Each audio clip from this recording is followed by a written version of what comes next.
తాకట్టులో ఉన్న బంగారాన్ని విడిపించి ఆ రోజు ఆన్లైన్ రేటుకే మేము కొంటాం. Sharma gold company.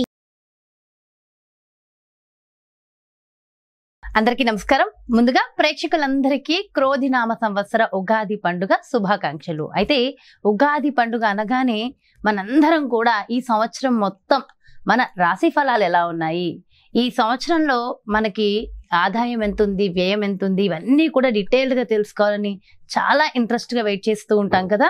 అయితే ఈ ఉగాది రాశి ఫలాలు మనకి డీటెయిల్డ్గా ఇన్ఫర్మేషన్ ఇవ్వడం కోసం మనతో ఉన్నారు ప్రముఖ జ్యోతిష్య వాస్తు పండితులు, జ్యోతిష్య వాస్తు శిక్షణ నిపుణులు, ప్రముఖ ఆధ్యాత్మికవేత్త, లలిత ఉపాసకులు బ్రహ్మశ్రీ నానాజీ పట్నాయక్ గురువు గారు. మరి పూర్తి వివరాలు గురువుగారు వాటిలో అడిగి తెలుసుకుందాం. నమస్కారం గురుగారు. శ్రీమాత్రే నమః. గురుగారు, మరి క్రోధినామ సంవత్సరంలో తులారాశి వారికి ఈ సంవత్సరం ఆదాయం, వ్యయం, రాజపూజ్యం, అవమానం ఎలా ఉన్నాయి డీటెయిల్ గా ఎక్స్ప్లెయిన్ చేయండి. తప్పకుండా అమ్మ. తులారాశి వారికి కన్నా చూసుకుంటే 2, 8, 1, 5గా చూపిస్తుంది. అంటే 2, 8 అంటే 2 లక్షలు ఒక ఆదాయం అనుకుంటే ప్రతి సంవత్సరం ఒక వ్యక్తికి 8 లక్షలు ఖర్చు చూపిస్తుంది. మరి ఇది ఇలాగే ఉంటుందా అంటే ఏమీ కంగారు పడక్కర్లేదు, మార్చుకోవచ్చు దీన్ని. 1, 5 అంటే రాజ్యపూజ్యం 1, అవమానం 5గా చూపిస్తుంది. అంటే మెచ్చుకునే వాళ్ళ సంఖ్య తక్కువ, అతి తక్కువ ఉంది, అవమానించే వాళ్ళ సంఖ్య ఎక్కువ అని చూపిస్తుంది. అయితే మీరు ఇది మరి ఇలాగే అనుభవించాలా ఏమిటంటే ఏం టెన్షన్ పడక్కర్లేదు. వాళ్ళ జన్మజాతకాల్లో కనుక లగ్నం బలంగా ఉన్న వాళ్ళకి ఆ రాజ్యపూజ్యం ఆటోమేటిక్గా వస్తుంది, దశమం బాగుంటాయి. ఇదేంటంటే ఇది కొంతవరకే పనిచేస్తుంది మనిషి మీద. అదేవిధంగా ఆదాయ వ్యయాలు కూడా ఇందులో చూపిస్తున్నది ఇలాగే ఉండాలంటారు, దీన్ని కూడా మార్చుకోవచ్చు. తులారాశి వారి కనుక చూసుకుంటే మీరు గమనించుకున్నట్లయితే తులా లగ్నం ఆ రాశి, గురువు అష్టమంలోకి వచ్చి 2వ స్థానాన్ని చూస్తాడు. 2వ స్థానం చూసేటప్పుడు ధనయోగాన్ని ఇస్తాడు, కాబట్టి టెన్షన్ ఏం పడక్కర్లేదు. ఓకే, అయితే వ్యయం తగ్గాలి. ఇక్కడ ఎందుకు వ్యయం పెరుగుతుంది అనేది మనం ఆలోచించాలి. తులవారికి 12వ స్థానంలో కేతు ఉన్నాడు. కేతు అంటే ఏంటి? Cutting planet. అంటే ఏదో ఒక ఖర్చుని ఇవ్వాలి. అందుకని సింపుల్గా ఏం లేదు, మీకు వీలున్నప్పుడల్లా ఓ నెలకో 2 నెలలకో 3 నెలలకు ఒకసారి ఈ సంవత్సరం మొత్తము కూడా అప్పుడప్పుడు ఉలవలు దానంగా ఇవ్వడం, లేదా ఉలవలు దానం తీసుకునేవారు లేరే పావురాలకైనా వేయడము, లేనట్లయితే గోవులకి గ్రాసము తినిపించడం చేసినా కూడా మీకు ఖర్చు అనేటువంటిది ఆ రూపంలో అమ్మవారు తగ్గిస్తుంది. అయితే గోవు తినిపించేటప్పుడు దేశీవాలి గోవుకి సాక్షాత్ అమ్మవారే గోవు రూపంలో ఉంది అనేటువంటి భావనతో తినిపించాలి. అలా తినిపించినట్లయితే అమ్మవారి అనుగ్రహం పరిపూర్ణంగా ఉంటుంది, ఏ ఇబ్బంది రాదు, గుర్తుపెట్టుకోండి. ఓకే, అదొకటి. అలాగే ఇక్కడ మిగతా అంశాలు కనుక చూసుకున్నట్లయితే రాజ్యపూజ్య అవమానం కూడా అనుకున్నాం కదా, 1, 5 ఉందనుకున్నాం కదా. రాజ్యపూజ్య అవమానం అంటే ఒకటి, అమ్మవారికి సంబంధించినటువంటిది ఏదైనా వినడం, లలితాసహస్రనామాలు వినడం ద్వారా కూడా మీకు రాజ్యపూజ్యం పెరుగుతుంది, అవమానం తగ్గుతుంది. అవమానం తగ్గడానికి కాస్త దత్తాత్రేయుడి చరిత్ర చదివిన జయ గురుదత్త, శ్రీ గురుదత్త అనుకున్నా కూడా తగ్గుతుంది చెప్పాలంటే అవమానం అనేటువంటిది. ఇక ఈ తులారాశి వారికి కనుక చూసుకున్నట్లయితే ప్రత్యేకంగా ఫైనాన్షియల్ గ్రోత్ అయితే ఉందని చెప్పి మనం చెప్పుకున్నాము. ఓకే, 7వ స్థానంలో గురువు ఉన్నాడు కాబట్టి మే వరకు సంబంధాలు ఏదైనా కుదుర్చుకున్నా మే లోపలే మీకు బాగా కుదిరేటువంటి ఆస్కారం కనిపిస్తుంది. కాకపోతే 5వ స్థానంలో శని ఉన్నందుకు కాస్త తీసుకునే నిర్ణయాలు ఆలస్యం అవుతూ ఉంటాయి. అంటే ఇప్పుడు ఎవరైనా మీ డెసిషన్ చెప్పండి అంటే రోజుల తరబడి చేసేస్తుంటాం.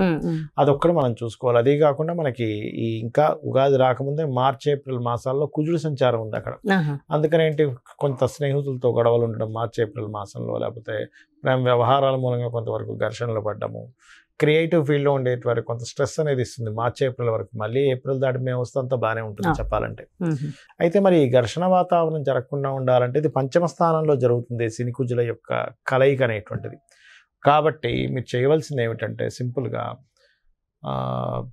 స్మరణ, అంటే దేవతా స్మరణ, కాళికా అమ్మవారిని కానీ, నరసింహస్వామిని కానీ, వరాహస్వామిని కానీ, వారాహి అమ్మవారి దండకము లేకపోతే స్తోత్రం చదువుకోవడం కానీ చేసినట్లయితే ఈ యొక్క ఆలోచన విధానంలో ఇబ్బంది అనేటువంటి తగ్గుతుంది చెప్పాలంటే.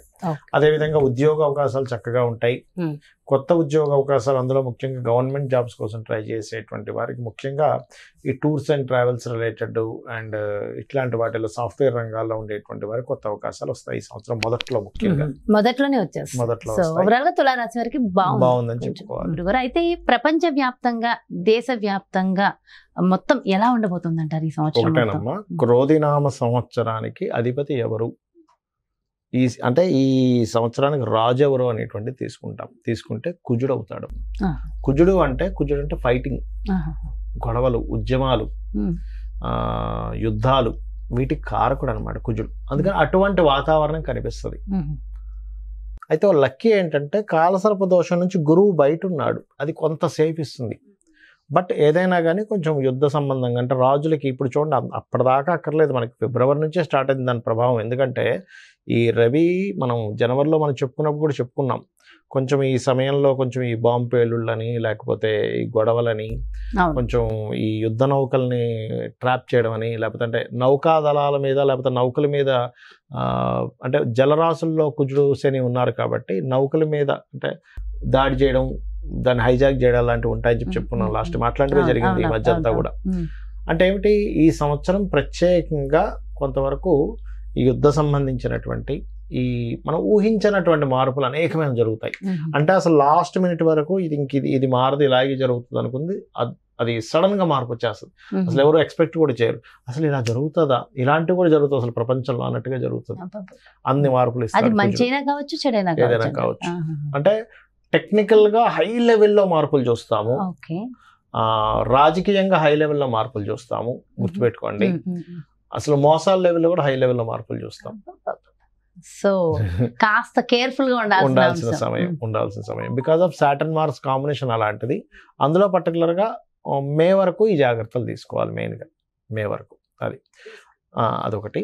ఇక మిగతా అంశాలు కనుక చూసుకుంటే కనుక అంటే వీళ్ళు మరి ఇప్పుడు ఈ యుద్ధ సంబంధించిన ఇవన్నీ అనుకున్నాం కదా, మరి రకరకాల దేశాల్లో మన ఇండియన్స్ ఉంటారు, అందరూ కూడా మనుషులే కాబట్టి వీళ్ళెవరూ కూడా ఇబ్బంది పడకుండా ఉండాలి అంటే ఒకటే గుర్తుపెట్టుకోండి, కాలభైరవ అష్టకము, కాళికాదేవి యొక్క స్తోత్రాలు, కాలభైరవ అష్టకం కానీ, నృసింహస్వామి యొక్క స్తోత్ర పఠనం చేయడం కానీ, ఆంజనేయ స్వామి యొక్క ఆరాధన చేయడం కానీ, ఇవి గనక చేయగలిగితే, లేదా మీకు దగ్గరలో గోశాల ఉంది, గోవులకు కాస్త బెల్లము, అదేవిధంగా నువ్వులు కాదు సారీ బెల్లము మరియు క్యారెట్లు, నువ్వులు తినిపించకూడదు, పొరపాటు నువ్వులు అన్నాను, నువ్వులు అస్సలు తినిపించకూడదు, బెల్లము క్యారెట్స్ తినిపించాలి. నువ్వులు దానం మాత్రమే ఇవ్వాలి. చాలామంది అంటుంటారు ఏమంటే నువ్వులు మేము తినిపించాలా అని అడుగుతూ ఉంటారు, ఏది పురోహితుడు తీసుకోవట్లేదని.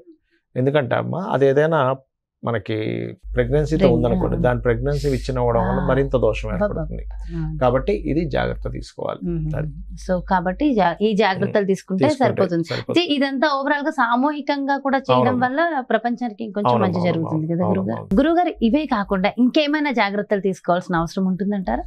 జాగ్రత్తలు అంటే ఏం లేదమ్మా, ఒకటి గుర్తుపెట్టుకోండి, నేను చెప్పేది ఒకటే, మనకి ఎప్పుడైనా సరే గ్రహస్థితిలో ఎలాగున్నా అంటే మన జాతకం ఎలా ఉంది, వాస్తు ఎలా ఉంది, ఇవన్నీ ఎలాగున్నా నేను చెప్పేది ఒకటే, అమ్మవారిని గనక మనం ఆశ్రయించినట్లయితే ఇవన్నీ కూడా పక్కకు పోతాయి. అయితే మరి ఈ శాస్త్రం ఎందుకు ఇచ్చింది అమ్మవారు? ఈశ్వరుడే స్వయంగా కూడా జ్యోతిష్ శాస్త్రాన్ని ఇచ్చాడు కదా, మనం చెప్పుకుంటూ ఉంటాం కొన్ని వాటిల్లో మహర్షుల ద్వారా మనకు అందించాడని. మరి ఆ పరమేశ్వరుడు ఎందుకు అందించాడంటే మనకు ఒక జాగ్రత్త చూసుకోవడానికి, ఒక రూట్ మ్యాప్ లాగా మనం ఒక తయారు చేసుకుంటున్నాం.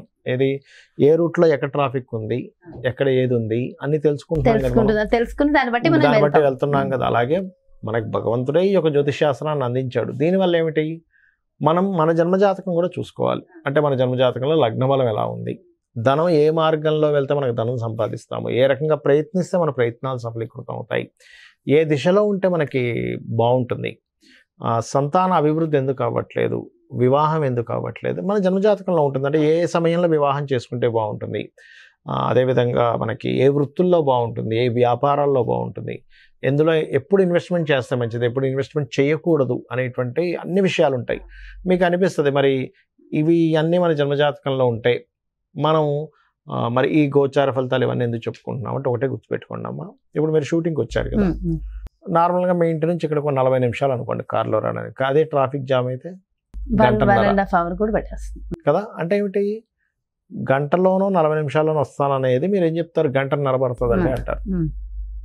అంటే మీ కారు మీరు మీ డ్రైవర్ కానివ్వండి, మీరు ఓన్గా డ్రైవ్ చేసుకున్నా మీ కారు అదే రోడ్డు అయినా కూడా మరి ట్రాఫిక్ ఉన్నప్పుడు ఏమో ఎక్కువ టైం పడుతుంది, ట్రాఫిక్ లేనప్పుడు హాఫ్ అన్ అవర్లో రాగలుగుతున్నారు.